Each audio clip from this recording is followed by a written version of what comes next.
அருட்பெரும் ஜோதி அருட்பெரும் ஜோதி தனிப்பெரும் கருணை அருட்பெரும் ஜோதி எல்லாம் செயல்கூடும் என்னானை அம்பலத்தே எல்லாம் வல்லான் தனையே ஏத்து.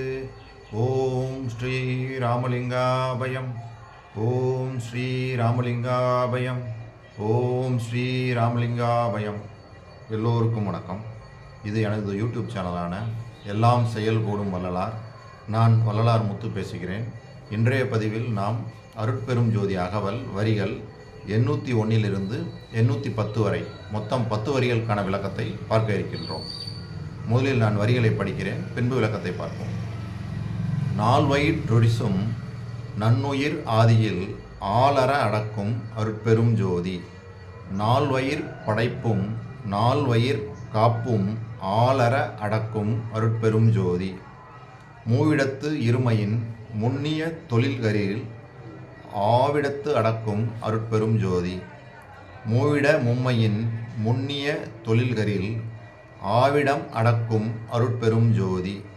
தத்துவச் சேட்டையும் தத்துவ துரிசும் அத்தகை அடக்கும் அருட்பெரும் ஜோதி. இதுதான் இந்த 10 வரிகள். இந்த 10 வரிகளில் வள்ளல் பெருமான் இந்த உயிர்களுக்கு உண்டாகக்கூடிய துரிசுகள் என்று சொல்லக்கூடிய குற்றங்களை நீக்குமாறு அருட்பெரும் ஜோதி ஆண்டவரிடம் வேண்டுகின்றார். அது என்ன மாதிரி குற்றங்கள், அவருடைய விண்ணப்பம் எந்த மாதிரி இருக்குது அப்படின்றத இப்போ நம்ம பார்க்கலாம். முதல் 2 வரிகள் நால்வயிற்றுரிசும் நன்னுயிர் ஆதியில் ஆலற அடக்கும் அருட்பெரும் ஜோதி. இங்கே 4 வகையான குற்றங்களை சொல்கிறாங்க. அது என்ன அப்படின்னா பிணி, மூப்பு, பயம், துன்பம். இந்த 4 அவர் துரிசு அப்படின்றாங்க. இது பிணி, மூப்பு இது ரெண்டும் உடலுக்கு உண்டாகக்கூடிய துன்பங்கள். இந்த பயம், துன்பம் இது ரெண்டும் மனதில் தோன்றக்கூடிய துன்பங்கள். அதாவது பயப்படுறாங்கல்ல, ஒரு விஷயத்தை கண்டு பயப்படுறது, இது இப்படி ஆயிருமோ என்ன ஆயிருமோ அப்படின்றது நினைக்கிறாங்கல்ல, அதுதான். அதே மாதிரி துன்பங்கத்தில் அனுபவிக்கும் போது அந்த தன்மை இருக்குல்ல, எனக்கு மட்டும் இப்படி இருக்குதே அப்படின்னு மனசுக்குள்ளேயே அவர் புழுக்கத்தோடையே இருக்காங்கல்ல, இதெல்லாம் மனசில் தோன்றக்கூடியவை. சரி, இந்த 4 துரிசுகளையும் அவை தொடங்கும் போதே அற்றுப்போகும்படி அருட்பெரும் ஜோதி ஆண்டவரே காத்தருள்வீராக அப்படின்னு சொல்கிறாங்க. சரி, இதுக்கு உரைநடை பகுதியில் இந்த 4 துன்பங்களையும் நம்ம நீக்கிக் கொள்கிறதுக்கு வழி அங்கே சொல்லியிருக்கிறாங்க. அதாவது சமரச சுத்த சன்மார்க்க சங்க சத்திய விண்ணப்பம், கடைசியாக உள்ள விண்ணப்பம். 4 விண்ணப்பங்களில் கடைசியாக வர்றது. இந்த விண்ணப்பத்தில் தெளிவாக சொல்லியிருக்கிறாங்க, நம்ம இந்த 4 வயிறு துரிசு, இந்த 4 வகையான குற்றங்களையும் நம்ம எப்படி நீக்கிக்கலாம் அப்படின்றதுக்கு இங்கே விடைகள் இருக்குது. பாருங்கள், நான் படிக்கிறேன், உங்களுக்கு தெரியும்.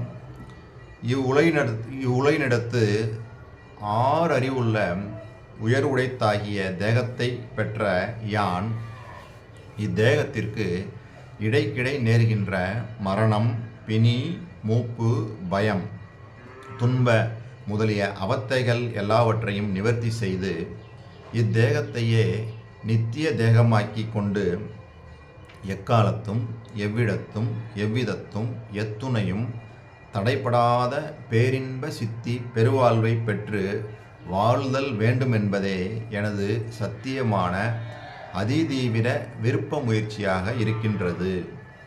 எனது விருப்ப முயற்சி இங்கனமாக அவத்தைகள் எல்லாவற்றையும் நீக்கி இத்தேகத்தை நித்திய தேகமாக்கி எக்காலத்தும் அழியாத பேரின்ப சித்தி பெருவாழ்வை பெற்று வாழ்தல் எதனால் கூடுமென்று அறியத் தொடங்கிய தருணத்து வேறு எந்த வழியாலும் பெறுதல் கூடாது. எல்லாமுடைய கடவுளது திருவருட் சுதந்திரம் ஒன்றாலே பெறுதல் கூடுமென்று தேவரீர் திருவருளால் அறிவிக்க உள்ளபடி அறிந்தேன்.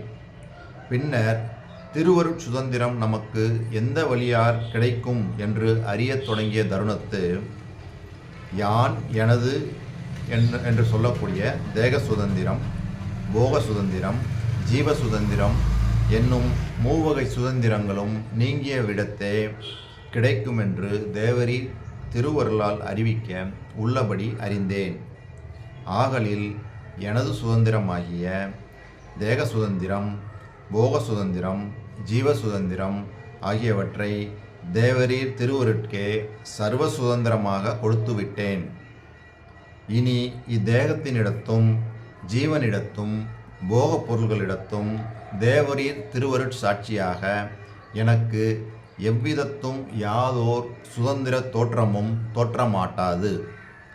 தேவரீர் திருவருட் சுதந்திரத்தை என்னிடத்தே வைத்தருளி மரணம், பிணி, மூப்பு, பயம், துன்பம் முதலிய அவத்தைகள் எல்லாவற்றையும் தவிர்த்து இத்தேகத்தையே நித்திய தேகமாக்கி எக்காலத்தும் அழியாத பேரின்ப சித்தி பெருவாழ்வில் என்னை வாழ்வித்தல் வேண்டும்.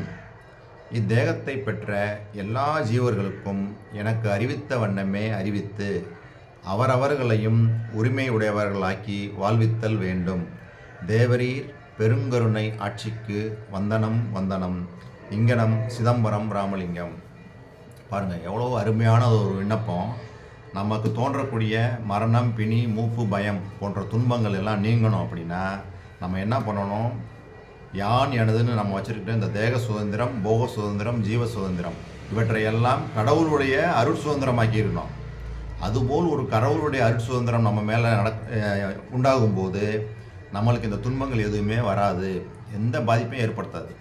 நான் முனைப்பெடுத்து நம்ம செய்ய போகும்போது தான் சிக்கலில் மாற்றோம். இந்த மாதிரி நம்மகிட்ட ஒன்றும் இல்லை, நான்றதுங்க ஒன்றுமே இல்லை, எல்லாம் நீ தான்ப்பா செய்கிறேன்னு சொல்லி எல்லா சுதந்திரத்தையும் கடவுள்கிட்ட ஒப்பு கொடுத்துட்டோம்னா நம்மளுக்கு இந்த துன்பங்கள் வராது. அதைத்தான் அவர் என்ன சொல்கிறாரு? நால்வயிர் துரிசும் நன்னுயிர் ஆதியில் ஆளற அடக்கும் அருட்பெரும் ஜோதி. சரி, அடுத்த 2 வரிகள். நால்வயிர் படைப்பும் நால்வயிர் காப்பும் ஆளற அடக்கும் அருட்பெரும் ஜோதி.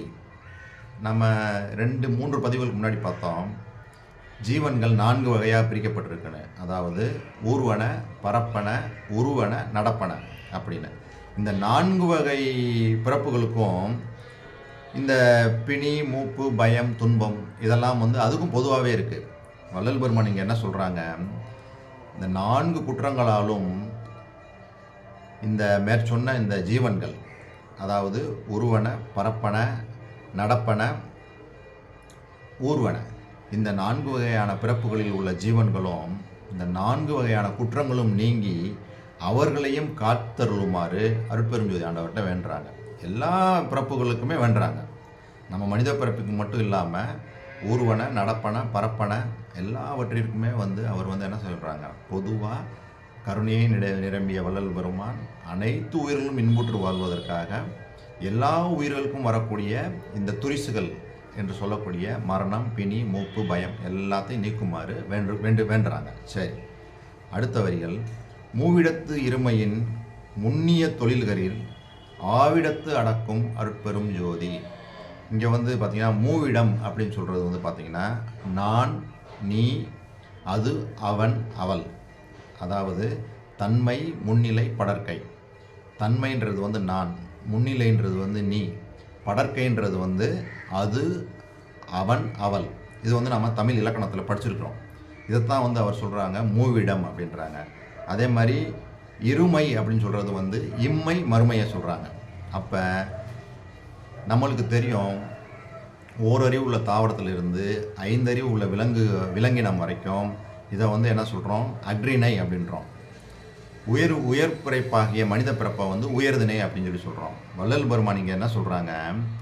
இந்த முன்னிய தொழில்களில் சொல்கிறாங்க பாருங்கள். அந்த தொழில்கள்ன்றது வேறு ஒன்றும் இல்லை, படைத்தல், காத்தல், துரிசு நீக்குவித்தல், பக்குவம் வருவித்தல். அதாவது படைத்தல், காத்தல், துரிசு நீக்குவித்தல், பக்குவம் வருவித்தல். இந்த மாதிரி இந்த தொழில்கள் எல்லாம் எல்லா ஜீவன்களுக்குமே வள்ளல் பெருமான் படிச்சுட்டு தான் வராங்க. அதாவது நான் சொன்ன இந்த 6 அறிவுள்ள தாவரங்கள் தொடங்கி மனித பிறப்பு வரைக்கும், அது அக்ரிணையாக ஆனாலும் சரி, உயர்திணையாக இருந்தாலும் சரி, எல்லாவற்றிற்குமே இந்த படைத்தல், காத்தல், அழித்தல், அந்த பக்குவம் செய்வித்தல் இதெல்லாம் எல்லா ஜீவராசிகளுக்கும் வள்ளல் பெருமான் செஞ்சுட்டு தான் வராங்க. இப்போ இங்கே என்ன சொல்கிறாங்க?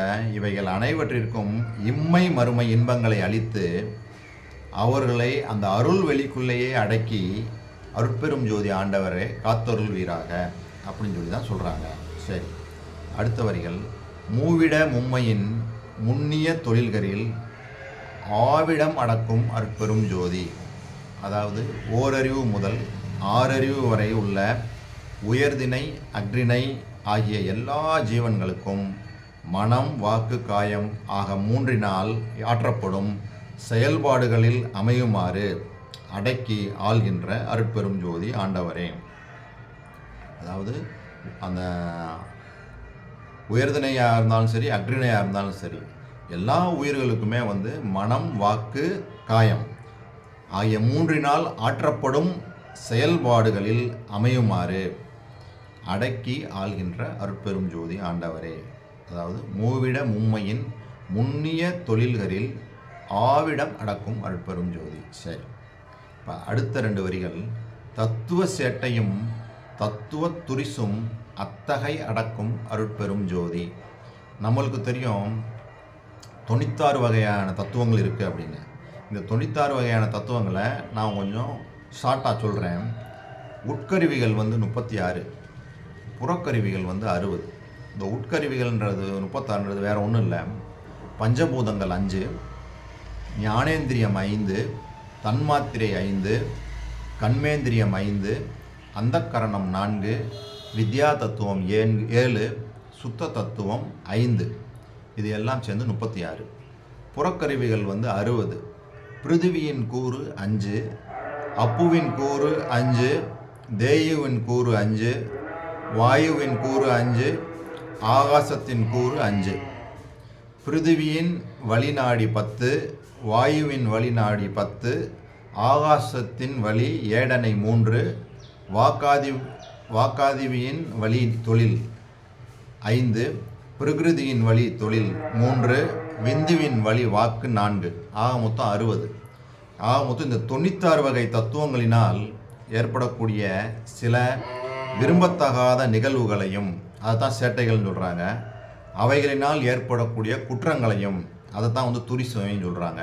இவையெல்லாம் மிகாமல் அருட்பெரும் ஜோதி ஆண்டவரே அடக்கி அருள்வீராக அப்படின்னு சொல்லி இது மூலமாக கேட்குறாங்க. அதாவது இந்த தத்துவ குற்றங்கள் எல்லாம் நீக்கணும். ஏன்னா இதெல்லாம் தத்துவங்கள் எல்லாம் ஒன்று ஒன்றா கடந்து மேலே போனால் தான் நம்ம முக்தி நிலைக்கு வர முடியும். வள்ளல் பெருமான் அட்டகத்தில் தெளிவாக இந்த பதிவு பண்ணியிருக்காங்க. அதை பாடி இந்த வீடியோவை நான் நிறைவு செய்கிறேன். தத்துவம் அனைத்தும் தனித்தனி கடந்தேம், தத்துவா அதீத மேல்நிலையில் சித்தியல் முழுதும் தெரிந்தனம், அவை மேல் சிவநிலை தெரிந்திடச் சென்றேம், ஒத்த அந்நிலைக்கண் யாமும் எம் உணர்வும் ஒருங்குற கரைந்து போயினம் என்று அத்தகை உணர்ந்தோர் வலுத்து நின்றோங்கும் அருட்பெரும் ஜோதி என் அரசே.